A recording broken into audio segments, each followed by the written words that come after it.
Friends, according to BIS bureau of Indian standard ಇದೆಯಲ್ಲ, ಅದ್ರ ಪ್ರಕಾರ ನಾವು ಕುಡಿಯುವ ನೀರಿನ pH ವ್ಯಾಲ್ಯೂ ಏನಿದೆಯಲ್ಲ ಅದು 6.5 ಇಂದ 8.5 ವರೆಗೆ ಇರಬೇಕು ಅಂತ ಹೇಳ್ಬಿಟ್ಟು ಹೇಳ್ತಾರೆ, ಸ್ಟ್ಯಾಂಡರ್ಡ್ ಡಿಫೈನ್ ಮಾಡಿದ್ದಾರೆ. ಇವತ್ತಿನ ವಿಡಿಯೋದಲ್ಲಿ ನಾವು ಕುಡಿಯೋಂಥ RO ವಾಟರ್ ಏನಿದೆಯಲ್ಲ, RO ವಾಟರ್ದು pH ವ್ಯಾಲ್ಯೂ ಏನಿದೆ ಅಂತ ಹೇಳ್ಬಿಟ್ಟು ಟೆಸ್ಟ್ ಮಾಡೋಣ ಬನ್ನಿ. ಈ ಕಿಟ್ಟನ್ನು ಯೂಸ್ ಮಾಡ್ತೀನಿ ಕಂಪ್ನಿದು. ಇದೊಂದು ಇನ್ಸ್ಟ್ರಕ್ಷನ್ನು ಮ್ಯಾನ್ಯಲ್ಲು, ಇದು ಹೇಗೆ ಯೂಸ್ ಮಾಡಬೇಕು ಅಂತ ಹೇಳ್ಬಿಟ್ಟು ಕೊಟ್ಟಿದ್ದಾರೆ ಇದರಲ್ಲಿ. ಮತ್ತು ಇನ್ನು ಇದು ಬಂದುಬಿಟ್ಟು ಆ್ಯಕ್ಚುಲ್ ಕಿಟ್ ಆಗುತ್ತೆ ನಿಮಗೆ. ಕಲರ್ ಕೋಡಿಂಗ್ ಇದೆ ನೋಡಿ ಇಲ್ಲಿ. Okay, 1 to 3 4 up to 14ವರೆಗಿದೆ.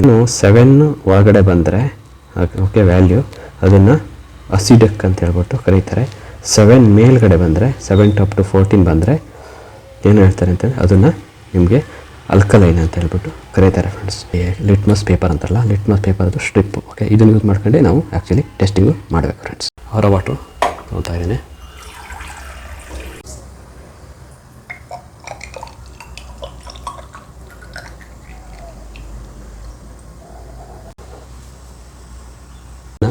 Two second hold ಮಾಡಬೇಕು, ಡಿಪ್ ಮಾಡಿ ಹೋಲ್ಡ್ ಮಾಡಬೇಕಾಯ್ತಾ.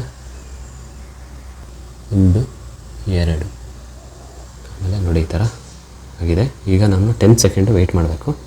ಓಕೆ, 10 ಸೆಕೆಂಡ್ ಆಯಿತು.